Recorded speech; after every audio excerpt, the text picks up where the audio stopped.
Hello, welcome to another class.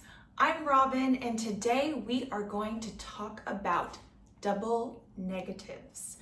So this is a grammar point that many students struggle with. So I'm going to explain what they are and I'm going to tell you when you should not use double negatives and when it's okay to use them. All right, let's start by defining a double negative. So what is a double negative? It is the use of two negatives or words that mean no in the same sentence. So in English, in many cases, this is not acceptable. So why is this confusing for students? Because in many other languages, like Spanish, for example, it is acceptable to use double negatives. So I know that this is confusing, so I'm going to now give you some examples of when you should not use double negatives and when it's okay. All right, so let's start out with words that should not be used with another negative in a sentence because these words are already negative. You'll see what I mean. Words like nobody, never, nothing, and nowhere. These words are already negative, so you should not use another negative word in the same sentence with them. So let's look at some examples. I'm going to give you the incorrect sentence, the sentence with the double negative, and then I'm going to show you how you can make it correct. All right, let's look at a few examples. That won't do you no good. Okay? Won't, will not, and no, that's two negatives in the same sentence. So how can we fix this? We can say that won't do you any good. So any is positive. So we change the no for any. That won't do you any good, okay? Which means that won't help you. Another example, I can't find my keys nowhere. Okay, so can't or cannot, can't is the contraction of cannot, is negative, and nowhere is also negative. So how can we change this? I can't find my keys anywhere. Okay, so we change the nowhere to anywhere to avoid the double negative. Another example, I didn't steal nothing. Okay, did not and nothing is a double negative. So we can change nothing to anything. I didn't steal anything. Okay, and another example with two options to make it correct. Okay, here's the double negative. He doesn't never help me. Okay, so does not, and never are two negatives, not and never. So we have two options here. You can say, he doesn't ever help me. Okay, so substituting ever for never. He doesn't ever help me, or he never helps me. Okay, so you can use the word never as long as you don't include another negative in the sentence. Okay, so these are just a few examples of some double negatives and how you can correct them. And I want to point out, and you may have seen in some other lessons that we've done, that I've done, or Jay has done, or Marion has done, about song lyrics. We love to talk about song lyrics. And you'll notice that many song lyrics include double negatives because song lyrics do not always use correct English grammar. So this is something to keep in mind. You may see this a lot. I ain't got no, for example. This is an example of a double negative in English that you'll find often in song lyrics.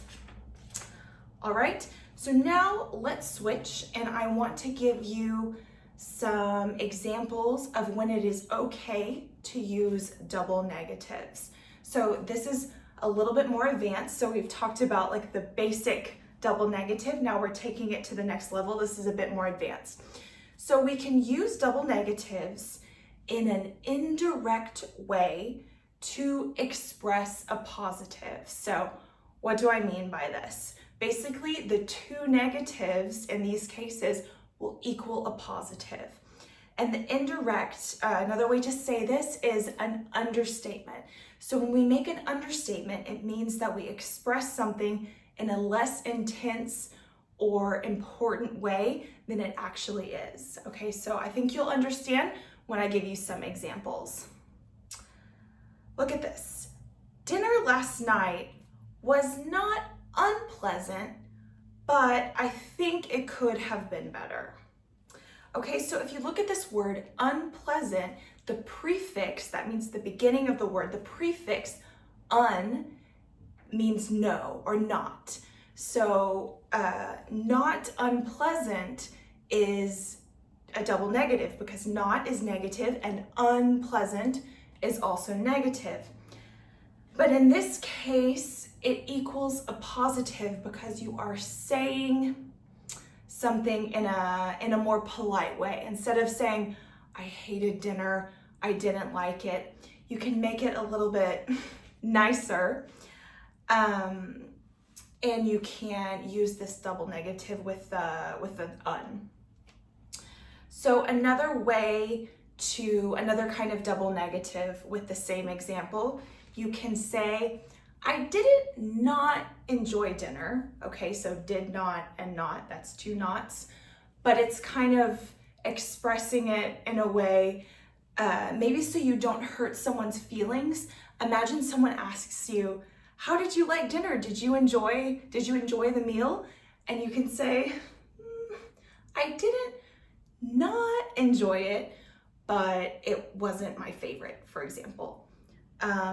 Another way to say this is, it's not that I didn't enjoy dinner. Okay, so here we have not and did not. It's not that I didn't enjoy dinner. So these are some examples of cases when it's okay to use these double negatives because they equal a positive and they are a more subtle or less indirect way of talking about something.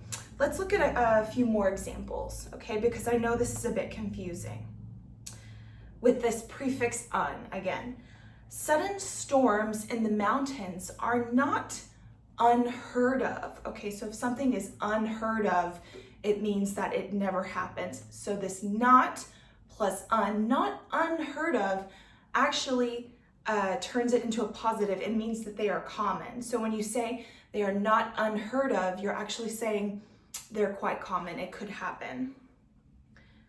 Another example with this un prefix, Richard is not unlike Karen in his management style, wouldn't you say?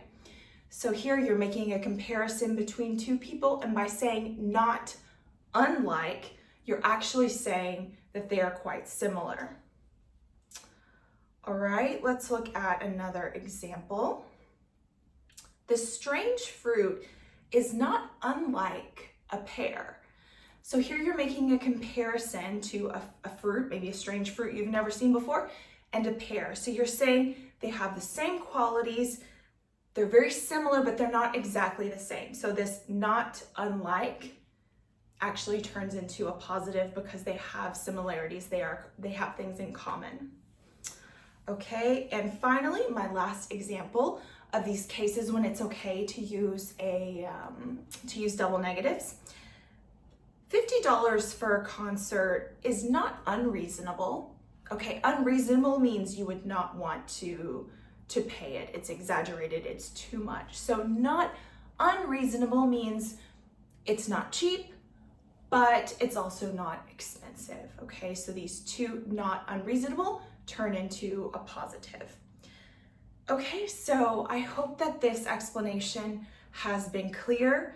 I hope that you will start to recognize double negatives in English, and now I want you to practice. So I'm going to give you 3 sentences, and I want you to correct them in the comments, okay? My first sentence, okay, so how would you change these? My first one, I couldn't never work with nobody like that. My second one, she's not going nowhere tonight. And the third one, My mother won't bake no cake for my birthday. All right, so write your answers in the comments, and I will include I will include the answers below in like a drop down, so you don't have to you don't see it before you answer the questions, and then you can check. Okay, so I look forward to reading your comments. I hope that you have understood this topic a little bit better, and thank you again for joining, and I will see you back here next week. Take care. Bye.